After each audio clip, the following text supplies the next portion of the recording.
Download aplikasi Bekal Islam dan kunjungi web bekalislam.com.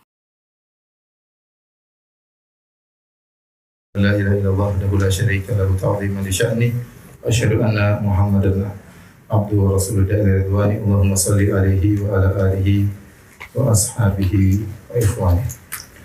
Hadirin dan hadirat yang dirahmati Allah Subhanahu wa taala, alhamdulillah puji dan syukur kita panjatkan kepada Allah atas segala limpahan karunia. Salawat dan salam semoga tercurahkan selalu kepada junjungan kita Nabi Muhammad SAW, kepada keluarganya serta seluruh sahabat beliau tanpa terkecuali. Kita melanjutkan pembahasan kita tentang As-Sirah An-Nabawiyah. Nah, sekarang kita akan bahas bagaimana gangguan kaum musyrikin Quraisy terhadap dakwah Nabi SAW.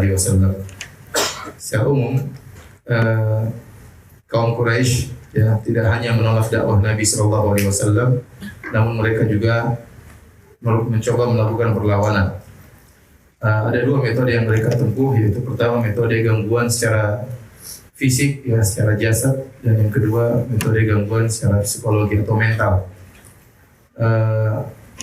Adapun Nabi SAW, maka beliau di awal-awal dakwah diganggu secara mental, secara psikologi beliau karena keberadaan paman beliau Abu Thalib yang masih hidup.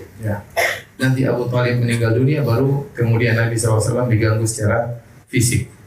Adapun secara mental, maka Nabi dituduh dengan tuduhan yang luar biasa. Berbagai macam gelar ditempelkan kepada Nabi SAW. Ini adalah perkara yang sangat berat bagi Nabi SAW.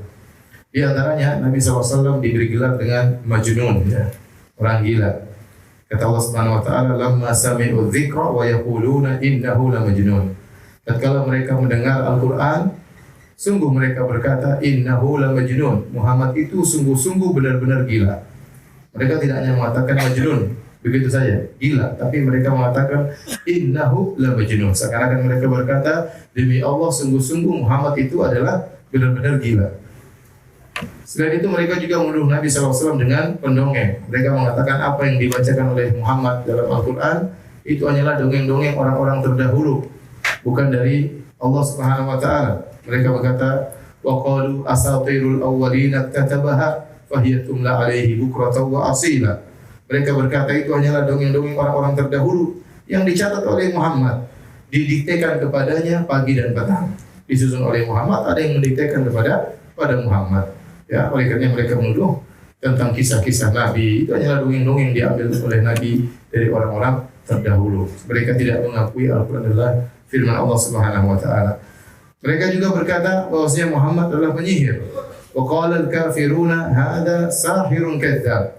Sungguhnya orang-orang kafir berkata, Muhammad ini adalah penyihir dan pendusta.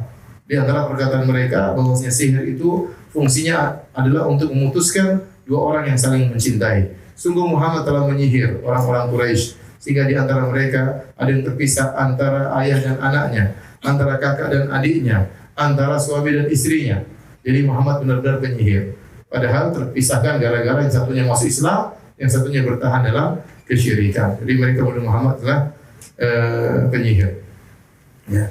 Kemudian mereka menuduh Muhammad SAW adalah pendusta, karena mereka mengapa Muhammad ini ngomong tentang hari kebangkitan, bahwasanya tulang-tulang belulang yang sudah lumat, sudah bercampur dengan tanah akan dibangkitkan dan diminta bertanggungjawab oleh Allah Subhanahu wa taala. Sungguhnya adalah seorang pendusta. Yang anehnya mereka juga menuduh Muhammad SAW dengan tuduhan yang berlawanan. Tadi mereka katakan Muhammad SAW adalah penyihir, dalam kesempatan lain kata mereka Muhammad tersihir. Yaqulu adh-dhalimuna in tattabi'una illa rajulan mas'ura. Maka orang-orang zalim berkata, sungguhnya yang kalian ikuti itu adalah seorang yang sedang tersihir. Jadi mereka menuduh Rasulullah SAW dengan tuduhan yang banyak. Kahin, dukun, sahir, penyihir, mashur, tersihir, majnun, orang gila. Lalu orang gila ngapain takut sama orang gila? Jadi mereka mengatakan lagi Muhammad pendusta. Namun ini semua hanyalah kedustaan mereka. Mereka tahu benar bahwasanya Rasulullah SAW adalah seorang yang amin, terpercaya, dan mereka yang telah memberi gelar Rasulullah SAW dengan Al-Amin. Dan tuduhan gangguan secara mental ini sangat berat bagi Nabi SAW. Oleh karenanya Allah berfirman menggambarkan bagaimana beratnya hati Nabi mendengar tuduhan-tuduhan tersebut. Walaqad na'lamu annaka yadhiqu sadruka bima yaqulun. Sungguh kami tahu hai Muhammad, dadamu begitu sempit, sesak. Yadhiqu sadruk. Dadamu sesak akibat apa yang mereka ucapkan tentangmu. Kenapa? Karena Nabi SAW seumur hidupnya tidak pernah dicela. Nabi SAW selalu dipuji seumur hidupnya. Sampai beliau diberi gelar dengan Al-Amin. Beliau adalah anak dari pembesar Quraisy, penguasa kota Mekah, Abdul Muttalib, kakek beliau sallallahu alaihi wasallam. Ya.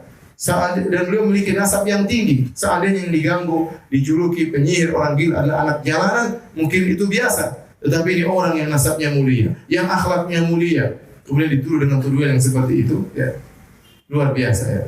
Dengan berbagai macam gelar ditempelkan langsung kepada Nabi sallallahu alaihi wasallam. Seandainya Nabi ingin kedudukan, Nabi nggak perlu ngaku jadi Nabi. Tinggal meneruskan warisan tahta ayahnya dari kakeknya, maka dia akan menjadi pemimpin kota Mekah secara mutlak langsung. Seandainya Nabi tidak ngaku jadi Nabi, dia akan bakalan diangkat menjadi pemimpin kota Mekah. Apalagi sekarang sudah diberi gelar dengan Al-Amin. Tetapi ini adalah tugas dari Allah Subhanahu Wa Taala. Maka Nabi menyatakan dirinya sebagai Nabi meskipun resikonya beliau dituduh dengan tuduhan yang tidak-tidak. Oleh karena kata para ulama, ya, orang seperti Rasulullah SAW ini, gangguan mental lebih berat dirasakan daripada gangguan fisik. Kita tahu bahwasanya Nabi benar-benar terganggu secara fisik dalam perang Uhud.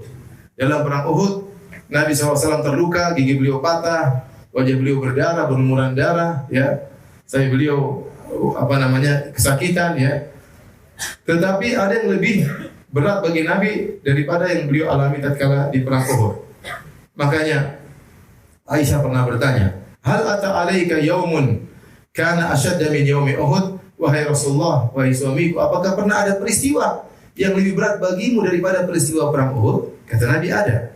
Nabi kemudian bercerita, laqad laqitu min qaumiki ma laqitu wa kana ashadda ma laqitu minhum yaumal aqabah. Yang paling berat aku dapati gangguan dari kaummu, yaitu tatkala aku bertemu kepada pembesar-pembesar kota Taif di hari Aqabah. Id aradtu nafsi ala ibni abdin Yalail bin Abdi Kilal falam yujib ila ma aradtu. Tatkala aku menawarkan Islam kepada Ibnu Abdin Yalail, yaitu pemimpin kota Taif, agar mereka masuk Islam, namun mereka tidak terima. Fantalaqtu wa ana mahmum ala wajhi. Saya pun keluar dari kota Taif dalam kondisi sangat sedih. Falam astafiq illa wa ana biqarni tha'alib. Begitu sedihnya aku tidak sadar sambil berjalan, tiba-tiba aku sadar ternyata aku sudah berada di satu tempat namanya Qarnu Tha'alib. Farafa'tu ra'si. Aku pun mengangkat kepalaku, fa idza ana bi sahabatin qad adallatni. Tiba-tiba ada awan yang menaungiku. Fa nadhartu fa idza fiha Jibril. Aku lihat awan tersebut ternyata ada malaikat Jibril. Fa nadani. Kemudian malaikat Jibril memanggilku dan berkata, sungguhnya Allah telah mendengar perkataan kaummu tentang engkau. Perhatikan kata Jibril. Inna Allah qad sami'a qawla qaumika laka. Allah telah mendengar ejekan kaummu terhadap tentang dirimu. Wa ma raddu 'alaika, bagaimana mereka menolakmu. Wa qad ba'atha ilaika malakal jibali ta'murahu bima syi'ta fihim. Allah telah mengirim malaikat gunung untuk kau perintahkan yang kau kehendaki. Fanadani malakul jibal. Maka malaikat gunung manggilku dan fasallama alayya, mengucapkan salam kepadaku, kemudian berkata, wahai Muhammad, dzalika fima syi'ta, terserah apa yang kau kehendaki. In syi'ta an utbaq alaihim al-akhshabain. Kalau kau berkehendak, saya akan angkat dua gunung ini, saya timpakan kepada mereka. Maka Nabi SAW berkata, bal arju an yukhrijallahu min aslabihim man ya'budallahu wahdahu la yusyriku bihi syai'a. Jangan, aku berharap keluar dari keturunan mereka orang-orang yang menyembah Allah semata dan tidak berbuat syirik sama sekali. Nabi tidak berkata kebetulan, ya kebetulan. Saya lagi marah, lemparin aja mereka. Tidak. Tapi perhatikan kenapa Nabi SAW begitu sedih. Ternyata waktu Nabi berdakwah di kota Taif, dia dihina. Ada yang berkata, saya akan robek kiswah Ka'bah kalau memang kau diutus Allah.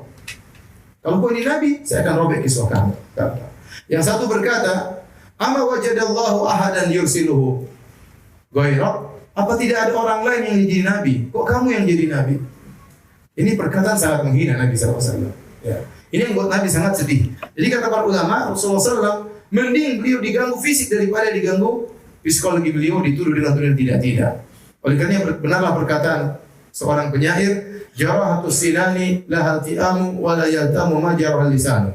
Sungguhnya luka akibat sayatan pedang masih bisa disembuhkan, tetapi luka akibat sayatan lisan susah untuk disembuhkan. Ya.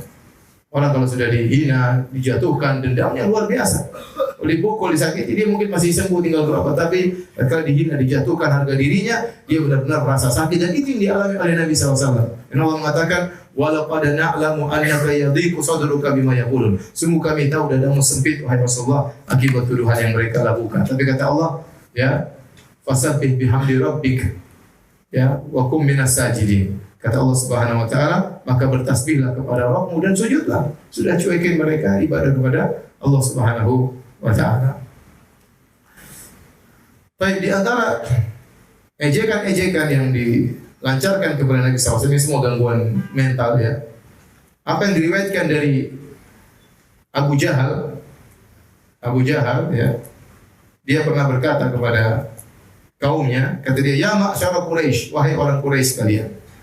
Nabi sebutkan tentang syajaratuz zakum, tentang pohon zakum yang merupakan makanan penghuni neraka jahanam. Ya, ini didengar oleh Abu Jahal. Abu Jahal ingin ngejek tentang pohon zakum. Kata dia, wahai orang-orang Quraisy sekalian, hal tadruna ma syajaratuz zakum allati yukhawifukum biha Muhammad? Tahukah kalian apa itu pohon zakum yang Muhammad nakut-nakuti kalian dengan pohon tersebut? Qalu la, kata orang Quraisy, enggak, kami enggak tahu, enggak pernah dengar apa itu pohon zakum. Apa kata Abu Jahal? Ajwatu Yathrib bizubat. Itu korma ajwa. Wallahi la istamkanna minha la nazkumannaha tazakuman.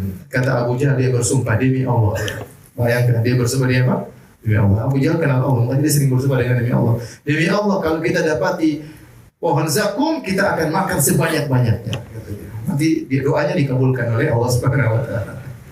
Maka Allah turunkan firman-Nya, inna syajarataz zakum ta'amul athim. Sungguhnya pohon zakum adalah makanan bagi pendosa. Kal muhli yaghli fil butun, kaghalil hamim, yang sangat minyak yang sangat panas mendidih dalam tubuh sebagaimana mendidihnya air yang panas.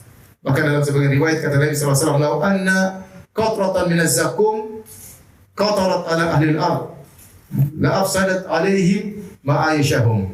Seandainya ada setetes dari buah zakum, getahnya jatuh ke atas muka bumi, maka akan merusak seluruh kehidupan penghuni bumi. Saya sering sampaikan, ibarat kalau ada seorang memiliki rumah yang mewah, kemudian peralatan di rumah yang sangat mewah, makanan enak, semuanya lezat, tapi di situ ada bangkai tikus yang tidak hilang.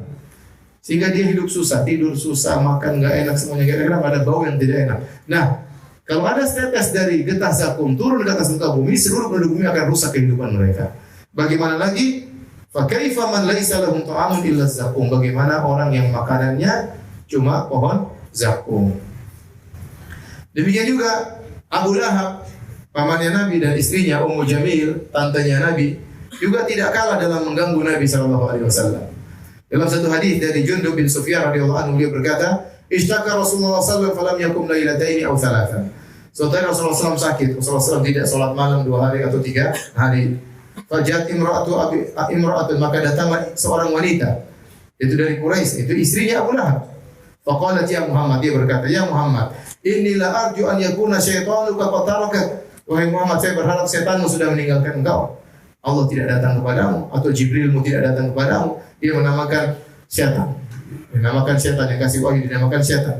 Lam arahu qarabaka mundu lailataini aw thalatha. Saya lihat setanmu tidak datang mendekatimu sejak 2 atau 3 hari. Fa anzalallahu azza wa jalla wadduha wal laili idza saja ma wadda'aka rabbuka wa ma qala. Demi malam ya, dan demi duha dan demi malam tatkala sudah sunyi senyap, sungguhnya Rabbmu tidak meninggalkanmu dan tidak membencimu. Jadi seharusnya bibi, harusnya tante dan om mendukung perjuangan dakwah Nabi SAW, tapi ternyata om dan tantenya malah menghina Nabi SAW. Demikian juga turun firman Allah tentang istrinya Abu Lahab. Wa mar'atuhu hammalatal hatab. Istrinya Abu Lahab yang memikul kayu bakar. Disebutkan dalam buku-buku tafsir, apa maksudnya istrinya Abu Lahab membawa kayu bakar? Ada yang mengatakan dia keluar di malam hari Kemudian dia bawa tali, fi jidha hablum min masad, dia gantungkan tali di lehernya, dia pergi cari ranting-ranting kayu, dia pikul. Dan ini bukan pekerjaan perempuan sebenarnya, tapi dia lakukan karena saking bencinya kepada Muhammad. Maka dia cari kayu-kayu berduri, dia pikul dengan susahnya, kemudian dia taruh di jalan yang akan dilewati oleh Muhammad. Ini salah satu tafsiran. Tafsiran kedua, dia membawa kayu bakar, maksudnya dia bakalan masuk neraka jahanam. Dan dalam neraka dia akan bawa kayu bakar untuk ikut membakar suaminya, Abu Lahab. Dan ini adalah siksaan yang paling pedih kepada Abu Lahab. Tatkala dia masuk neraka bersama orang yang dia cintai, istrinya, dan istrinya ikut membakar dia. Ya. Jadi keluarga Abu Lahab ini keluarganya brengsek semua. Bapaknya brengsek, istrinya brengsek, anak-anaknya juga kurang ajar semuanya. Ya, top nih apa namanya. Demikian juga anaknya, namanya Utbah atau Utaibah, sama. Sebelum dia pergi ke negeri Syam berdagang, dia datang dulu, sempatkan diri untuk maki-maki Muhammad. Ente gini. Baru dia pergi. Sempatin diri untuk maki-maki Muhammad. Biasanya Nabi Muhammad SAW tidak mendoakan dia. Tahu-tahu waktu dia lagi maki-maki Muhammad, Rasulullah SAW berdoa, Allahumma sallit alaihi kalban min kilabik. Ya Allah, kirimkanlah binatang buas kepadanya. Tumben-tumben yang Muhammad berdoa, dia ketakutan. Akhirnya berangkatlah dia menuju ke negeri Syam. Di tengah perjalanan dia ketakutan.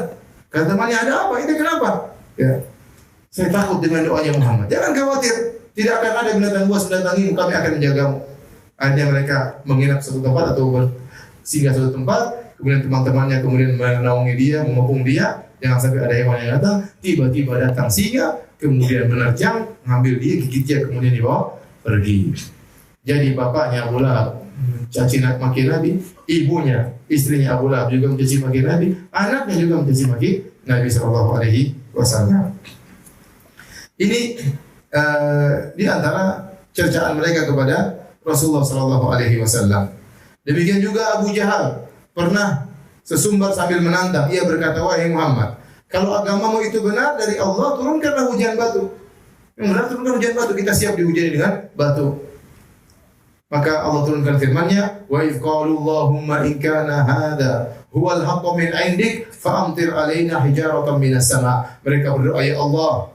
Abu Jahal berdoa, ya Allah, kalau memang ya ini agama benar dari Engkau, turunkanlah bagi kami hujan batu dari langit. Awitina bi adzabin alim, atau datangkanlah kepada kami adab yang pedih. Kata Allah, wa ma kana Allahu yu'adzibahum anta fihim. Allah tidak akan mengadab mereka sementara engkau berada di tengah-tengah mereka. Baik, hadirin dan hadirat yang dirahmati Allah Subhanahu wa taala. Demikian juga para sahabat juga diganggu secara mental. Perang mental, perang psikologi ya. Ya. Perang saraf ya, istilah kita ya. Dan kita tahu bahwasanya para sahabat yang masuk Islam rata-rata masih muda. Di antaranya ya Sa'ad bin Abi Waqqas radhiyallahu ta'ala anhu. Waktu dia masih Islam umurnya masih 20 tahun, masih sangat muda. Maka orang-orang menghasut ibunya agar ibunya memerintahkan Sa'ad bin Abi Waqqas untuk kembali murtad. Akhirnya ibunya datang kepada Sa'ad bin Abi Waqqas, kemudian merayu Sa'ad bin Abi Waqqas radhiyallahu anhu agar kembali murtad. Kalau dia tidak kembali kepada agama nenek moyangnya, maka ibunya tidak mau makan. Dia punya ide mogok makan dan mogok minum. Tidak mau makan dan tidak mau minum. Akhirnya ibunya tidak makan, tidak minum berhari-hari, sehingga tubuhnya lemas dan hampir meninggal dunia. Ya. Sa'ad bin Abi Waqqas berkata, turun kepada aku 4 ayat. Kanat ummi halafat alla ta'kul wa la tashrab hatta ufariqa Muhammadan. Ibuku bersumpah tidak mau makan, tidak mau minum sampai aku tinggalkan Muhammad. Maka Allah turunkan firman-Nya, wa in jahadaka ala an tusyrika bi ma laysa laka bi ilmun fala tuti'huma wa sahibuhuma fid dunya ma'rufa. Jika kedua orang tuamu memaksamu untuk berbuat syirik kepadaku yang kau tidak punya ilmu tentangnya, maka jangan taat kepada mereka berdua, tapi pergaulilah mereka berdua dengan cara yang baik. Dalam riwayat yang lain, Sa'ad bin Abi Waqqas berkata, kuntu rajulan barran bi ummi. Aku adalah seorang anak yang sangat berbakti kepada ibuku. Tatkala aku masuk Islam, ibuku berkata, wahai Sa'ad, apa ini agama baru yang kau bawa-bawa? La tada'anna dinak hadha aw la akul wa la ashrab hatta amut. Tinggalkanlah ajaran barumu ini. Kalau tidak, aku tidak akan makan dan aku tidak akan minum sampai aku mati. Fatu'ayyaru bi. Akhirnya kalau saya mati, orang-orang akan mencercamu. Tuh saat bunuh ibunya. Gara-gara tidak nurut sama ibunya sampai ibunya mati. Orang-orang akan berkata, ya qatila ummihi. Orang-orang akan manggilmu dengan berkata, wahai pembunuh ibunya. Ibunya ini bikin jengkel. Kalau tidak saya mati, kalau saya mati kau akan dicela sama orang-orang kampung ya. Fakultu la taf'ali ya ummah. Aku berkata, jangan kau lakukan wahai ibunda. Fa inilah ada udini hada li syai'. Aku tidak akan meninggalkan agamaku karena apapun. Fa makasat yauman wa lailatan lam ta'kul. Satu hari satu malam ibunya tidak makan. Fa asbahat qad jahidat, maka di pagi hari benar-benar dia dalam kondisi lemah. Fa makasat yauman akhar wa lailatan ukhra la ta'kul. Hari kedua tidak makan lagi, tidak minum lagi. Fa asbahat qad ishtadda jahduha. Dan benar-benar hari kedua, masuk hari ketiga, benar-benar dia dalam kondisi sangat lemah. Falamma ra'aitu dzalik, tatkala aku melihat kondisinya yang sangat menyedihkan, fakultu, aku datang menghampirinya. Mungkin ibunya menyangka, ya sudah, saat sudah luluh hatinya. Ternyata apa kata Sa'd bin Waqqas? Ya ummah, wahai ibunda, ta'lamin, wallahi law kanat laki mi'atu nafsin, fa kharajat nafsan, ma taraktu dini hada li syai'. Wahai ibunda, kalau kau punya 100 nyawa, sekarang kau mati, hidup lagi, mati lagi, hidup lagi, mati lagi, sampai 100 kali, saya tidak akan meninggalkan agamaku ini. Fa in syi'ta fakuli, kalau kau mau silakan makan. Wa in syi'ta la ta'kuli, kalau tidak mau ya sudah enggak usah makan. Akhirnya ibunya makan. Perang saraf antara ibu dengan anak. Ini berat, tapi diuji. Ya. Padahal saat sangat sayang kepada ibunya, sangat berbakti kepada ibunya. Demikian juga bukan hanya dialami oleh Sa'd bin Abi Waqqas, Mus'ab bin Umair radhiyallahu ta'ala anhu. Kata Al-Waqidi, "Kana Mus'ab bin Umair fata Makkah, syababan wa jamalan, wa kana abawahu yuhibbanihi." Sungguhnya Mus'ab bin Umair adalah seorang pemuda yang ganteng, yang indah, ya. Kemudian kaya raya. Kedua orang tuanya sangat mencintainya. Wa kanat ummuhu taksuhu ahsana ma yakun min athiyab. Ibunya belikan dia pakaian yang terindah. Wa kana a'tar ahli Makkah. Satu kota Mekah ini yang paling parfumnya wangi Mus'ab bin Umair. Padahal orang wangi-wangi, tapi yang paling wangi siapa? Mus'ab bin Umair. Dari kaya raya. Yalbasul hadramiyya minan ni'al. Bahkan sendalnya import dari Yaman, dari Hadrami, dari Hadramaut. Jika ia berjalan maka parfumnya akan tercium dari jarak sekian dan sekian. Namun akhirnya Mus'ab bin Umair pun masuk Islam. Tatkala dia masuk Islam ketahuan sama ibunya, dan ibunya pun dihasut untuk melarangnya untuk masuk Islam, untuk melarang anaknya masuk Islam. Akhirnya ibunya menyuruh Mus'ab untuk murtad, tapi Mus'ab tidak mau. Ini berat ya, bagaimana berlawan dengan ibu sendiri. Akhirnya ibunya memutuskan segala subsidi yang selama ini diberikan kepada Mus'ab. Sudah tidak diberikan baju lagi, tidak dikasih uang makan lagi, tidak diberikan minyak wangi lagi, tidak diberikan sendal import lagi. Tapi Mus'ab masih muda, namanya muda, ingin jalan-jalan, ingin senang-senang. Tapi tatkala iman sudah masuk dalam hati Mus'ab bin Umair, semua itu dia tinggalkan. Dia tinggalkan. Ya. Sampai-sampai disebutkan Mus'ab bin Umair setelah masuk Islam, setelah diputus subsidinya oleh orang tuanya, maka kondisinya sangat berubah. Ya, tadinya kulitnya sangat halus, dari jauh sangat harum. Sekarang kulitnya sekarang sudah biasa halus. Tatkala tidak ada kekayaan lagi, kulitnya mulai bersisik seperti sisik ular. Ya. Sampai-sampai Nabi dalam riwayat kalau melihat Mus'ab, Nabi menangis. Dalam riwayat dari Ali bin Abi Thalib dia berkata, "Inna la julusun ma'a Rasulillah sallallahu alaihi wasallam fil masjid." Suatu hari kami sedang duduk di masjid bersama Nabi. Masjid Haram. Iftala'a Mus'ab ibn Umair ma alaihi illa burdatun lahu marqu'atun bi fardin. Maka tiba-tiba muncul Mus'ab bin Umair. Ya, Mus'ab bin Umair, dan dia tidak memakai kecuali hanya sebilah kain. Yang kain tersebut marqu'atun bi fardin, ditambal-tambal dengan kulit. Tadinya bajunya luar biasa, sekarang baju tambalan-tambalan. Falamma ra'ahu Rasulullah sallallahu alaihi wasallam baka. Tatkala Nabi melihat Mus'ab bin Umair dengan kondisi demikian, beliau pun menangis. Lilladzi kana fihi minan ni'mah walladzi huwa al-yawm fihi. Tatkala Nabi membandingkan bagaimana dulu Mus'ab bin Umair dibandingkan dengan beliau sekarang. Tapi Mus'ab bin Umair cuek ya. Mentalnya kuat. kaya dulu, tiba-tiba miskin dan dia cuek aja. Dia merasa nikmat dengan iman yang dia miliki, meskipun penampilannya berubah total, drastis, 180 derajat. Tadinya berpakaian mewah, sangat harum, sekarang pakainya tambal-tambal. Ya. Sedang mungkin sedang juga tambal-tambal, tapi dia berjalan dengan tenang, ya karena ada iman dalam hatinya. Hadirin dan hadirat yang dirahmati Allah Subhanahu wa taala. Mereka bukan hanya mengganggu Nabi, bahkan mereka juga mengganggu keluarga Nabi SAW. Ini sudah kita singgung pada pertemuan-pertemuan sebelumnya. Tatkala mereka terganggu dengan dakwah Nabi, maka orang Quraisy bikin makar. Kata mereka, waktu itu anak Nabi Zainab, Ummu Kulthum dan Ruqayyah sudah menikah. Zainab menikah dengan Abul As bin Rabi. Ruqayyah dan Ummu Kulthum menikah dengan putra-putranya Abu Lahab, menikah dengan sepupu-sepupunya. Ya, menikah dengan putra-putranya Abu Lahab, dengan sepupunya Nabi SAW. Kemudian tatkala orang-orang kafir Quraisy terganggu dengan Nabi SAW, maka mereka mengatakan, ganggu Muhammad, buat dia sedih, suruh ceraikan putri-putrinya agar dia tersibukkan mengurus putri-putrinya. Akhirnya mereka datang kepada putra-putra Abu Lahab, ditawarkan harta, ceraikan putri-putri Muhammad. Kalau kalian menceraikan putri-putri Muhammad, kau minta nikah dengan siapa? Kami akan berikan. Akhirnya anak-anaknya Abu Lahab menceraikan Ruqayyah dan Ummu Kulthum. Dan ini sangat menyedihkan Nabi SAW. Jadi seorang sangat sedih tatkala bukan cuma saja dia yang diganggu, tapi ternyata keluarganya juga diganggu. Mungkin orang tuanya diganggu, mungkin adiknya diganggu, mungkin anaknya diganggu. Nabi SAW anaknya diganggu. Agar Nabi dibuat sedih, agar meninggalkan dakwah tersebut.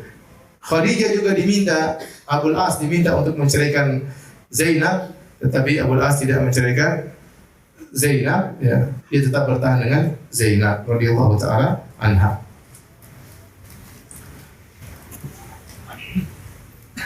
Mereka juga datang kepada Nabi SAW dengan mereka minta agar Nabi SAW ada yang ngaji kan? Apa? Salat.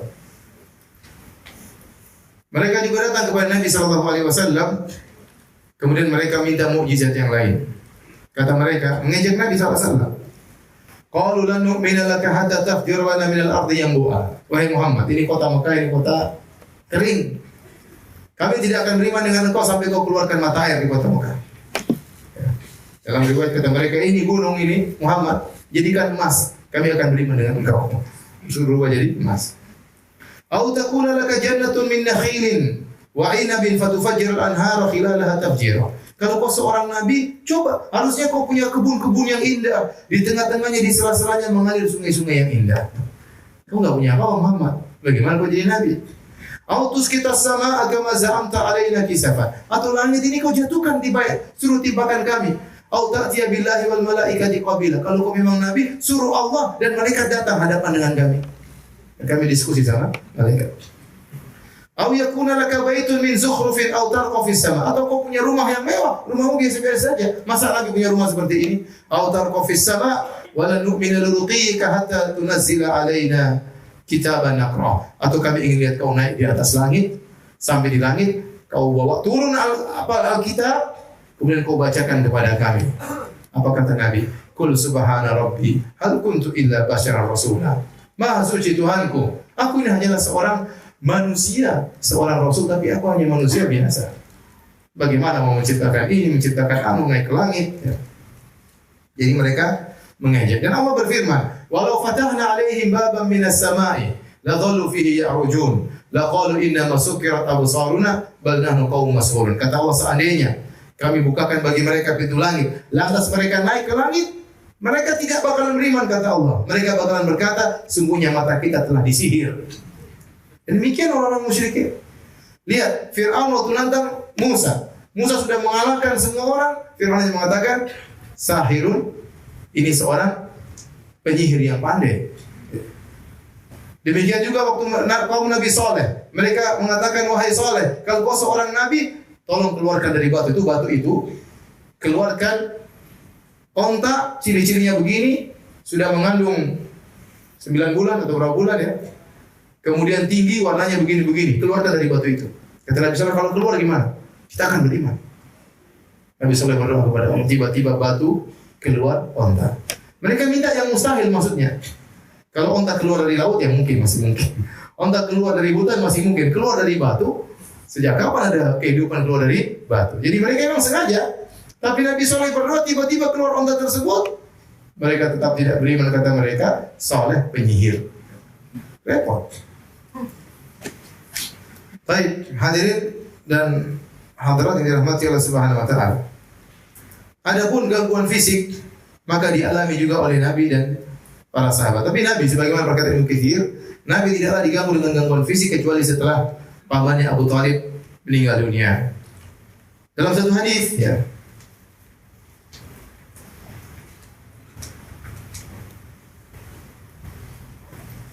Mereka ganggu Nabi sallallahu alaihi wasallam dengan banyak gangguan, ya. Kalau Nabi sedang sholat, mereka ganggu. Di antaranya Ibnu Mas'ud menceritakan, suatu hari Nabi sallallahu alaihi wasallam sholat di Ka'bah. Wa Abu Jahal wa ashabul lahu julusun, dan Abu Jahal dan teman-temannya lagi nongkrong di Masjidil Haram. Jadi memang Abu Jahal dan teman-temannya tempat nongkrongnya di mana? Di Masjidil Haram. Idz qala ba'dhum li ba'dhin, tiba-tiba mereka saling ngomong di antara mereka. Ayyukum yaji'u bisala jazuri bani fulan fayadhu ala dhahri Muhammadin idza sajada. Siapa di antara kalian yang mau mengambil kotoran isi perut unta dari milik si fulan, diambil bawa sini, Muhammad lagi sujud, taruh di atas Muhammad. Fan ba'atha ashqal qaum, maka bangkitlah orang yang paling celaka di antara mereka. Kata, saya yang akan berangkat. Dialah Uqbah bin Abi Mu'ayyid. Uqbah bin Abi Mu'ayyid.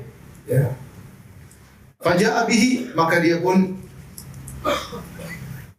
pergi ke tempat kotoran tersebut. Dia datang, mungkin taruh di ember atau di mana.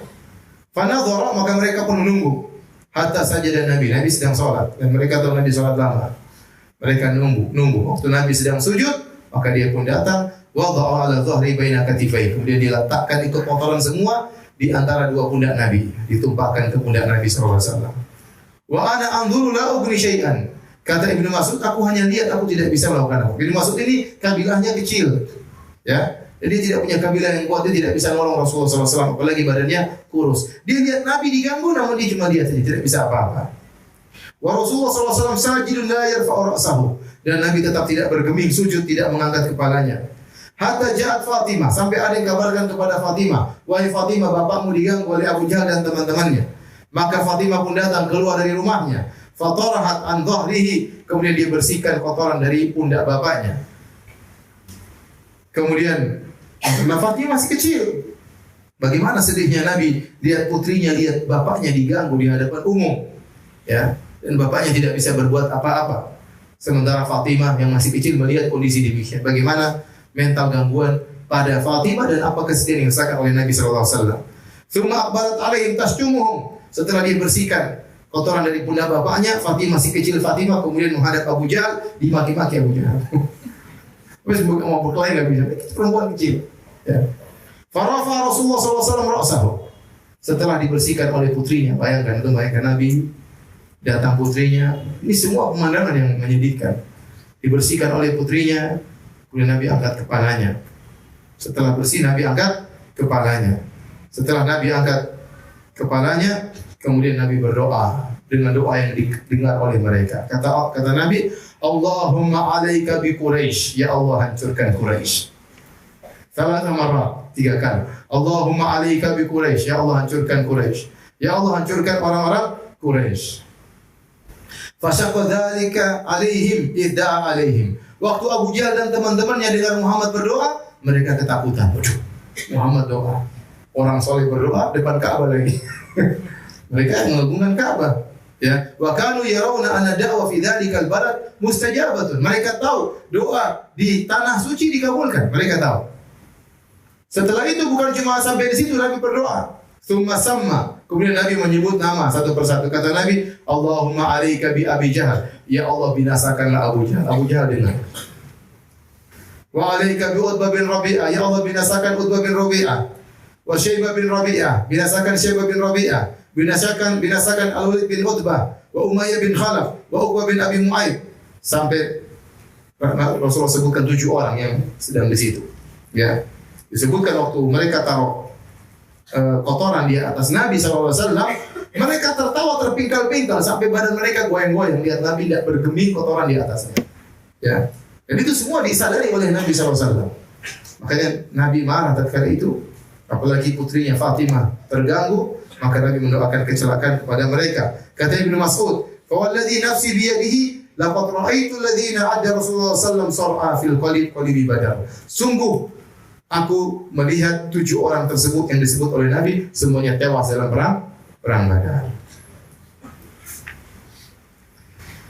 Dalam hadis yang lain, hadis riwayat Bukhari dan Muslim, dalam hadis yang lain, Abu Jahal ingin mengganggu Nabi. Abu Hurairah bercerita, Abu Jahal berkata, "Hal yu'afiru Muhammadun wajhahu baina adhhurikum?" Muhammad sudah datang belum? Sudah gosok-gosokkan wajahnya belum? Maksudnya sudah sujud. Tapi kata dia, Muhammad sudah datang belum? Sudah gosok-gosokkan wajahnya di tanah? Qala na'am, sudah. Maka Abu Jahal bersumpah, "Wallat wal Uzza." Demi Lata dan demi Uzza. Kalau saya melihat dia menggosokkan wajahnya di tanah, aku akan injak lehernya. Atau akan saya gosok-gosok wajahnya. La afiran wajah fi turab. Saya akan gosokkan wajahnya di tanah. Maka Rasulullah SAW pun datang, Rasulullah SAW pun sholat. Ini yang ditunggu-tunggu sama Abu Jahal. Kemudian tatkala Nabi sedang sujud, Abu Jahal datang ingin menginjak leher Nabi. Fama faji'ahu minhu illa wa huwa yanqusu ala akhibaihi wa yattaqi bi yadayhi. Abu Jahal tadi sudah jalan ingin menginjak kepala Nabi, tahu-tahu dia mundur sambil begini-begini. Jalan mundur sambil begini. Maka ya orang-orang teman-temannya bertanya, "Malah ada apa kok Abu Jahal?" Kata Abu Jahal, "Inna baini wa bainahu la khandaqan min nar wa hawlan wa ajniha." Antara aku dengan dia ada parit berisi menyalakan api dan ada sayap-sayap di hadapanku. Makanya dia begini waktu dia mundur. Maka Nabi SAW berkata, "Laudana minni lahtatafathul malaikatu udwan." Kalau dia nekat dekat kepadaku, maka malaikat akan potong dia sepotong demi sepotong. Dan turunlah firman Allah Subhanahu wa taala dalam surat Al-Alaq, "Kalla innal insana la yatgha." Sungguh manusia itu benar-benar melampaui batas, sombong, an ra'ahu istaghna. Tatkala dia merasa dirinya sudah berkecukupan, dia merasa duitnya sudah banyak dan dia merasa dia kepala kabilah sehingga dia akhirnya melampaui batas.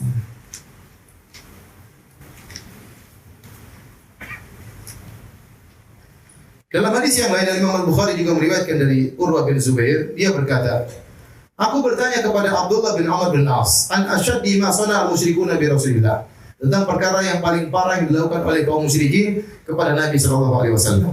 Kata dia, Abdul Bas berkata, "Ra'aitu Uqbah bin Abi Mu'ayyid ja'a ila Nabi sallallahu alaihi wasallam wa huwa yusalli." Uqbah bin Abi Mu'ayyid datang kepada Nabi, Mu'ayyid datang kepada Nabi, Nabi sedang salat. Fa wada'a rida'ahu fi unuqihi fa khanaqahu bihi.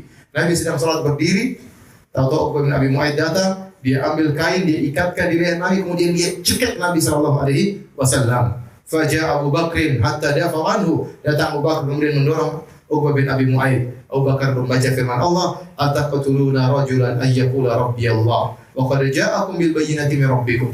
Apakah hendak membunuh seorang yang mengucapkan Tuhanku adalah Allah dan dia telah mendatangkan dalil-dalil dari Rabb kalian? Baik, Nabi diganggu secara fisik. Demikian juga para sahabat. Ibnu Mas'ud diganggu secara fisik. Suatu hari sahabat Nabi berkumpul dekat Masjid Haram. Kemudian mereka ngobrol-ngobrol. Kemudian mereka berkata, "Demi Allah, sungguhnya Quraisy belum mendengar Al-Quran. Didengarkan secara dibaca dengan keras. Siapa di antara kalian yang mampu mendengarkan Al-Quran kepada orang-orang Quraisy?" Kata Ibnu Mas'ud, saya akan dengarkan Al-Quran kepada mereka. Kata mereka, "Jangan, ya. Kami ingin seorang yang punya kabilah yang kuat." Kata Ibnu Mas'ud, "Biarin saya baca Al-Quran depan mereka. Ya, Allah akan membela aku." Kata Ibnu Mas'ud, "Fa inna Allah sayamna'uni." Allah akan bela saya. Maka Ibnu Mas'ud pergi ke dekat makam Ibrahim di waktu duha dan orang-orang Quraisy biasa sedang nongkrong di Masjidil Haram. Kemudian tatkala sudah di sisi makam Ibrahim, kemudian Ibnu Mas'ud baca Al-Quran dengan suara yang keras. Kata beliau, "Bismillahirrahmanirrahim. Ar-Rahman 'allamal Qur'an." Keras dia baca. Orang-orang Quraisy, apa itu? Tsumma istaqbala yaqra'u. Kemudian Ibnu Mas'ud menghadap orang-orang Quraisy, Abu Jahal dan teman-temannya. Dia baca dengan suara yang keras. Kemudian fata'amalu, mereka dengar baik-baik. Apa itu? Faja'alu yaqulun, "Madza qala Ibnu Ummi Abdi?" Ngomong apa sih? Ngomong apa sih? Terus Ibnu Mas'ud baca surat Ar-Rahman. Akhirnya mereka, oh, dia baca Qur'annya Muhammad. Dia baca Qur'annya Muhammad. Maka mereka berdiri, datang, kemudian mereka pukul Ibnu Mas'ud, dan Ibnu Mas'ud tetap baca Al-Qur'an sambil berdarah-darah, tetap baca Ar-Rahman. Dia tidak kabur. Dipukul sampai beliau pun jatuh, ya. Kemudian dia pun berjalan menuju ke teman-temannya, sementara wajahnya sudah hancur-hancuran. Kata mereka, kan kami sudah bilang, iya kami takutkan kau bakalan dipukul. Kata dia, ini lebih ringan. Kalau kalian mau besok lagi saya ke situ, oh jangan. Jadi lihat, maksud saya, bagaimana para sahabat dahulu susah untuk beribadah, baca Quran, ya saja mau dipukul sama orang-orang. Ya. Sekarang kita alhamdulillah baca Quran mudah. Kita di mana baca Quran mudah ya. Maka kita tidak usah malu-malu untuk beribadah. Orang sekarang bermaksiat tidak malu-malu. Kondisi sekarang menyedihkan di sebagian tempat. Orang pakai jilbab sampai malu. Ya, jadikan bahan sorotan, apalagi pakai cadar. Diejek sementara orang buka-bukaan, ya, terlihat auratnya, tidak malu-malu. Ya. Satu perkara yang biasa. Ya. Kondisi seperti ini kita khawatirkan turun azab. Ya. Tatkala kemaksiatan dianggap biasa, sementara kebaikan dianggap tidak biasa. Ya. Baik. Masih ada waktu? Berapa menit? 2 menit. Demikian juga sahabat-sahabatnya juga disiksa. Di antaranya yang disiksa ya adalah Ammar bin Yasir, kemudian Bilal disiksa, Khabbab disiksa dengan siksaan yang sangat pedih. Ya, terutama tatkala mereka tidak memiliki kabilah yang kuat untuk membela mereka. Terutama orang-orang yang sangat lemah seperti Khabbab dan Bilal yang merupakan budak, sehingga tatkala disiksa susah ada yang membela mereka. Bilal radhiyallahu ta'ala anhu disiksa oleh tuannya Umayyah bin Khalaf. Umayyah bin Khalaf ya. Disebutkan bagaimana Umayyah bin Khalaf menyiksa Bilal. Dikeluarkan di siang hari bolong, kemudian diletakkan batu di atasnya, dijemur di bawah terik matahari. Demikian juga disebutkan bagaimana Bilal ya, a'tahu lil wildan. Bilal diserahkan kepada anak-anak. Wa akhadhu yatufuna bihi sya'aba Makkah. Kemudian ditarik oleh anak-anak, digeret di atas pasir, diputar di kota Mekah. Wa huwa yaqul ahadun ahad. Dan dia terus berkata ahadun ahad. Ya. Umayyah bin Khalaf ya. Di siang hari tadi diletakkan Bilal, dijemur di bawah terik matahari, kemudian dia ambil batu besar diletakkan di dadanya. Kemudian dia berkata, "Kembalilah engkau kepada agama nenek moyangmu. Aku akan terus menyiksamu sampai kau kafir kepada Muhammad dan kau menyembah Lata dan Uzza." Tetapi Bilal tetap mengatakan ahadun ahad. Ya. Baik, perhatikan di sini Bilal ya, disiksa dan dia tetap mengatakan apa? Ahadun ahad. Apa artinya ahad ahad? Allah yang Maha Esa. Kata para ulama, Bilal tidak mengatakan Allahu Akbar, Allahu A'zam, Allah Maha Besar, tidak, tapi dia pilih kata-kata yang buat jengkel majikan. Dia pilih kata Allah Maha apa? Esa. Itu kamu Lata, Uzza semuanya syirik. Maka dia pilih kata yang buat jengkel apa? Majikan. Dan majikan terus menyiksa. Ya, namun tidak dibunuh Bilal. Ya. Tidak dibunuh Bilal oleh majikannya. Tapi nanti kita lanjutkan insyaallah. Wabillahi taufiq. Assalamualaikum warahmatullahi wabarakatuh. Alhamdulillah, salatu wassalamu ala Rasulillah wa ala alihi wasallam. Kita lanjutkan sedikit ya. Tadi kita sebutkan Umayyah bin Khalaf Al-Jumahi. Dia menyiksa budaknya itu Bilal. Yukhrijuhu idza hamiyatiz zahirah. Tatkala matahari sudah sangat terik, maka dia pun mengeluarkan Bilal untuk dijemur di bawah terik matahari. Fayatrahahu ala dhahri fi batha Makkah. Thumma ya'muru bi sakhrah al-'azimah fatudha ala sadrihi. Kemudian diletakkanlah dijemur di Batha di tengah-tengah kota Mekah. Kemudian dia merintahkan untuk mengambil batu yang sangat besar untuk diletakkan di atas dadanya.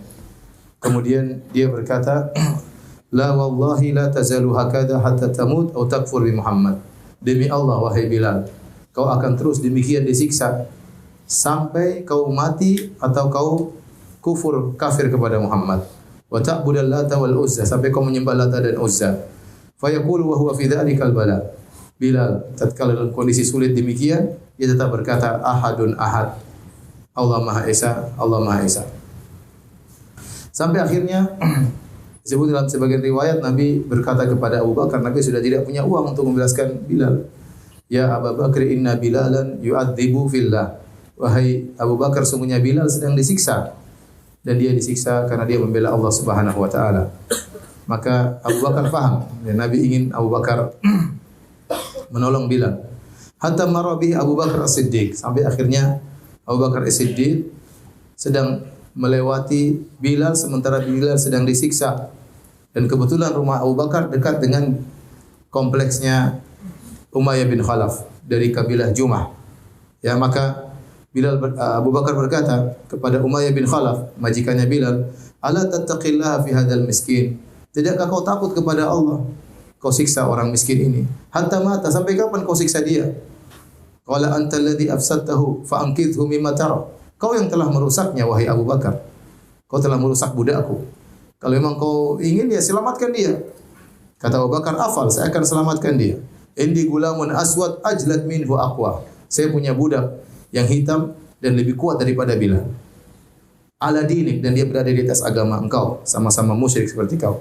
U'tikahu bihi, saya akan berikan budak itu gantinya dengan Bilal.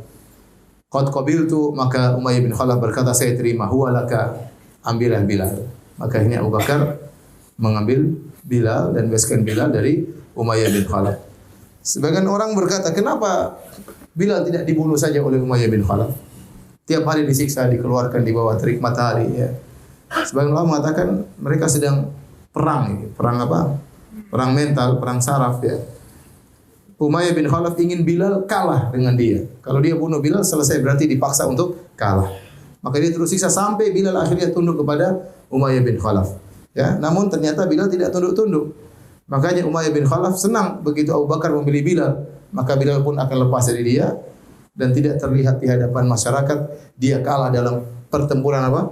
Pertempuran mental dengan Bilal. Ya. Sebenarnya dia kalah, cuma alhamdulillah Abu Bakar membebaskan Bilal. Demikian juga sahabat yang disiksa seperti Ammar bin Yasir. Ammar bin Yasir keluarganya dibunuh. Yasir dibunuh, ibunya Sumayyah juga dibunuh. Datang Abu Jahal kemudian mengambil khirbah semacam tombak lalu menusukkan khirbah ke kemaluan Sumayyah sehingga adalah wanita pertama yang mati syahid dalam Islam. Sementara Nabi SAW lewat, Nabi tidak bisa menolong. Nabi hanya berkata, "Abshiru ala Ammar wa ala Yasir fa inna mau'idakumul jannah." Bergembiralah wahai keluarga Yasir, keluarga Ammar. Dalam riwayat yang lain, sabran, bersabarlah kalian. Sungguhnya Allah menjanjikan surga bagi kalian. Baik. Demikian juga Khabbab bin Arad. Ya, dia disiksa dengan siksaan yang luar biasa. Ya. Suatu hari Khabbab datang kepada Umar. Kemudian Umar berkata, "Udunu, dekatlah wahai Khabbab." Setelah di kemudian hari, ya, setelah Islam tersebar. Fama ahadun ahqqu bi hadzal majlis minka illa Ammar. Tidak ada yang berhak untuk duduk di sini daripada engkau kecuali Ammar.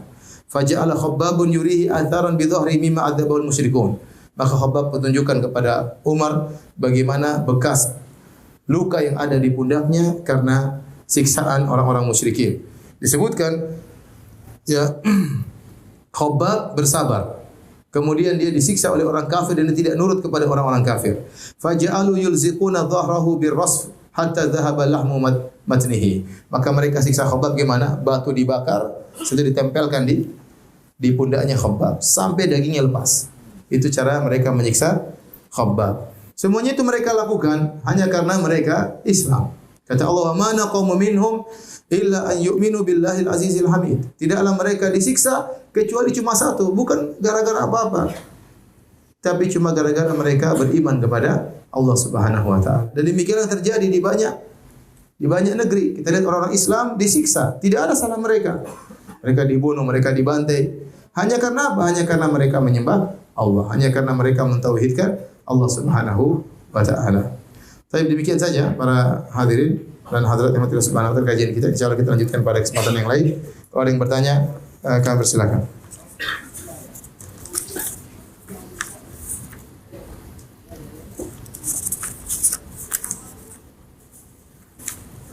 Apabila kita menyadari bahwa badan atau pakaian kita terkena kotoran ketika sholat, apa kita melanjutkan sholat itu atau itu khususan bagi Nabi? Jadi Nabi SAW sholat, di tengah-tengah sholat Jibril datang menyampaikan kepada Nabi bahwasanya di khuf Anda ada najis. Nabi sholat pakai khuf karena dulu pasir, ya. Nabi bahkan mengatakan sallu ala khifafikum. Sholatlah pakai khuf, pakai sepatu kalian. Jadi para sahabat dulu sholat pakai sendal karena masjidnya dari pasir. Kalau sekarang ya nggak mungkin karena dari apa? Karpet. Jangan cari masalah sama DKM ya. Kemudian Nabi SAW tatkala di tengah-tengah sholat atau Jibril datang kasih wahyu bahwasanya khuf Anda ada najisnya, maka Nabi pun melepaskan khufnya. Tatkala Nabi melepaskan khuf, para sahabat semuanya lihat, semuanya juga lepaskan khufnya. Maka setelah itu Nabi jelaskan, kenapa kalian lepaskan khuf? Kami lihat Anda melepaskan khuf Anda. Kata Nabi, saya lepaskan khuf karena apa? Karena ada najis. Di sini para ulama mengambil istinbat hukum bahwasanya kalau ada najis di pakaian maka harus dibersihkan tatkala sedang sholat. Makanya Nabi lepaskan khufnya karena langsung bersambung dengan tubuhnya. Maka khufnya dilepas agar sholatnya sah. Tetapi para ulama juga mengambil istinbat dari sini, mengambil hukum kalau ada orang sholat dan bajunya ternajisi dan dia tidak sadar, maka dimaafkan. Karena Nabi 2 rakaat pertama dia tidak tahu kalau ada najis. Setelah itu baru kemudian dia sadar, baru kemudian dia lepaskan khufnya. Jadi kalau ada orang dia sholat, selesai sholat, assalamualaikum warahmatullahi wabarakatuh, dia lihat, ternyata bekas kencing anakku. Tidak apa-apa, sholatnya sah. Karena dia ingatnya setelah sholat selesai. Tapi kalau dia ingat di tengah-tengah sholat, ternyata dia tasyahud pertama, apa ini basah-basah? Ini ternyata bekas kencing anaknya najis. Maka dia harus lepas bajunya tatkala itu. Dia harus lepas bajunya tatkala itu. Ya, selama auratnya tidak terbuka. Kalau ternyata dilepas baju mengakibatkan auratnya terbuka, maka dia batalkan sholatnya. Ya. Ustaz, di usia 28 tahun ini saya baru mengetahui saya punya ibu kandung yang non muslim. Bagaimana cara bakti saya terhadapnya? Tetapi saya dalam keadaan asing terhadapnya. Karena yang saya tahu ibu kandung saya selama ini adalah ibu yang merawat saya sejak kecil. Bagaimanapun ya, berbakti kepada orang tua mencakup orang tua yang muslim maupun non muslim. Tadi kata Allah Subhanahu wa taala, "Wa in jahadaka 'ala an tusyrika bi ma laysa laka bi ilm." Kalau kedua orang tuamu yang musyrik, bukan cuma musyrik, bahkan maksa kamu untuk syirik, fala tuti'huma, jangan taat kepada mereka berdua. Tapi kata Allah, "Wa sahibuhuma fid dunya ma'rufa." Namun pergaulilah mereka dengan cara yang baik. Dan di antara bentuk bakti yang paling besar kepada kedua orang tua adalah memberikan hidayah kepada mereka dengan menjelaskan Islam kepada mereka. Jadi meskipun orang tua dalam kondisi non muslim tetap wajib berbakti. Ada waktu datangi, ngobrol dengan dia karena itu orang tua itu mahram. Orang tua ngobrol, pijit-pijit kakinya dan berusaha untuk dekat. Bagaimanapun kita pernah dalam perutnya selama 9 bulan. Bagaimanapun dia pernah muntah-muntah dulu waktu kita dalam perutnya. Bagaimanapun dia pernah sakit pinggangnya, sakit belakangnya, ya. Kita tahu dari istri kita kalau mengandung kayak apa rasa sakitnya. Bagaimanapun dia pernah bertarung maut tatkala melahirkan kita antara hidup dan mati. Meskipun dia kafir, justru saatnya dia sangat butuh dengan bimbingan antum. Maka datangilah, kemudian kenal lebih dekat. Saatnya kalau sudah dekat mulai didakwahi sedikit demi sedikit. Kalau kita punya kelebihan harta berikan kepada orang tua tersebut meskipun dia non muslim. Ustaz bertanya di luar tema. Saat ini sedang viral di media sosial mengenai pembakaran kalimat tauhid oleh ormas. Mohon penjelasannya mengenai masalah ini. Saya sempat lihat, saya dikirim sama kawan tentang pembakaran tersebut. Saya dikirim videonya hari Selasa kemarin. Kemarin ya Selasa ya. Kejadiannya hari apa? Hari Minggu. Intinya saya lihat hari Selasa, saya lihat videonya memang sangat menyedihkan. Videonya ada bendera La ilaha illallah Muhammad Rasulullah, kemudian dipegang, kemudian dibakar, kemudian orang-orang berputar sambil nyanyi tertentu. Setelah itu mereka mengatakan datangkan bendera Indonesia. Baru kemudian Indonesia diputar-putar di atasnya. Kesannya seakan-akan bendera Indonesia berkibar, bendera ini dibuang. Seakannya seperti itu. Kemudian ada yang mengatakan, oh maksudnya untuk memuliakan la ilaha illallah karena terjatuh atau bagaimana. Kalau memuliakan, ambil ikat baru dikibarkan. Kalau ingin memuliakan, ya. Atau disimpan dengan baik. Kalau ingin memuliakan. Adapun kemudian dikibarkan, dibakar, kemudian mengibarkan bendera Indonesia, seakan-akan nasionalisme bertentangan dengan Islam. Seakan-akan itu yang tergambarkan dari video sekilas yang kita lihat dan akhirnya membuat banyak kaum muslimin marah. Banyak kaum muslimin apa? Marah. Tentunya kita tidak menuduh saudara-saudara kita tersebut anti la ilaha illallah, tentunya tidak. Mereka punya maksud lain. Tetapi saya katakan pemandangan seperti itu sangat buruk. Sangat buruk dan sangat jelek. Seakan-akan bendera tauhid harus jatuh, kemudian bendera merah putih harus naik, seakan-akan nasionalisme bertentangan dengan apa? Dengan Islam. Padahal kita tahu Indonesia ini jadi negara gara-gara takbirlah Allahu Akbar. Pejuang-pejuangnya orang Islam menyelamatkan Indonesia dari penjajahan dengan apa? Dengan takbir. Tidak ada pertentangan antara nasional dengan apa? Nasionalis dengan Islam. Justru Indonesia menjadi merdeka gara-gara pejuangnya Islam rata-rata orang Islam dan menang dengan takbir. Mengusir penjajah yang notabene-nya non muslim. Kemudian kalau kita bicara secara hukum ya, mungkin mereka ingin mengkritik suatu kelompok tertentu yang memiliki lambang ini. Kita katakan kalau ada suatu kelompok tertentu yang menurut kita salah, ya, karena memang ada yang memanfaatkan bendera ini dengan tujuan yang salah. Contoh seperti ISIS pakai bendera ini juga, ya. Bukan berarti orang yang pakai bendera ini lantas kemudian dia di atas apa? Kebenaran. Ya. Jadi, kalaupun ada satu kelompok yang lain yang menurut kita salah, kita ingin kritik, maka kritikilah kelompoknya. Bukan kita menjatuhkan simbol Islamnya. Saya kasih contoh, misalnya, ada wanita bercadar, kemudian ngebom dan terjadi. Apa kemudian kita maki-maki cadar, kita maki-maki jilbab, kita bakar jilbab di hadapan orang-orang? Ya, tentunya tidak. Simbol Islam tidak boleh dijatuhkan. Yang salah orangnya. Yang salah orangnya, bukan jilbabnya. Ya.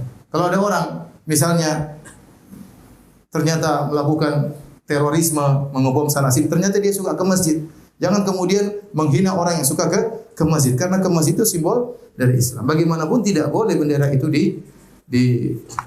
dihina atau dijatuhkan atau seperti itu, karena bertuliskan la ilaha illallah Muhammadur Rasul, sesuatu yang paling tinggi dalam kehidupan kita. Ya, sesuatu yang paling berharga dalam kehidupan kita. Bagaimana kemudian dibakar seperti itu?